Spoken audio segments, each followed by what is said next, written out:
வணக்கம் நிகிதா. அதிமுக சார்பில் சட்டமன்ற தேர்தலை கருத்தில் கொண்டு மாவட்டந்தோறும் கள ஆய்வு மேற்கொள்ளப்பட்டு வருகிறது. இதற்காக நியமிக்கப்பட்ட முன்னாள் அமைச்சர்கள் முன்னிலையில் நெல்லை, குமரி, கும்பகோணம், மதுரை, திருப்பரங்குன்றத்தில் அதிமுக நிர்வாகிகள் கோஷ்டி மோதல் காரணமாக ஒருவருக்கொருவர் அடிதடி மோதலில் ஈடுபட்டனர்.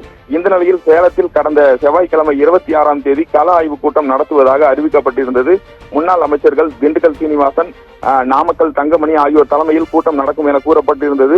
ஆனால் இவர்கள் முன்னிலையில் ஏற்பட்ட மோதலை அடுத்து சேலம் கூட்டம் திடீரென ஒத்திவைக்கப்பட்டது. சேலம் மாவட்டத்திற்கு பொறுப்பாளராக நியமிக்கப்பட்டுள்ள முன்னாள் எம்எல்ஏ சிங்காரம் தனக்கென ஒரு தனி கோஷ்டியை உருவாக்கி வருவதாகவும் ஆதரவாளர்களுக்கே பதவி வழங்கப்படுவதாக நிர்வாகிகளிடையே கொந்தளிப்பு ஏற்பட்டது.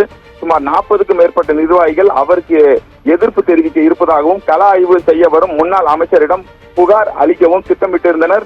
இந்த நிலையில் தள்ளி வைக்கப்பட்ட கள ஆய்வு கூட்டம் நாளை நடத்த முடிவு செய்யப்பட்டுள்ளது.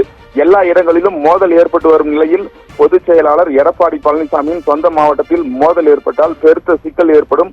அவரது ஊரிலேயே கட்சி கட்டுப்பாட்டுக்குள் இல்லை என்ற நிலை உருவாகும், அவமானம் ஆகிவிடும் என கருதிய எடப்பாடி பழனிசாமி கூட்டத்தை ஓமலூர் கட்சி அலுவலகத்தில் நடத்த இருக்கிறார்.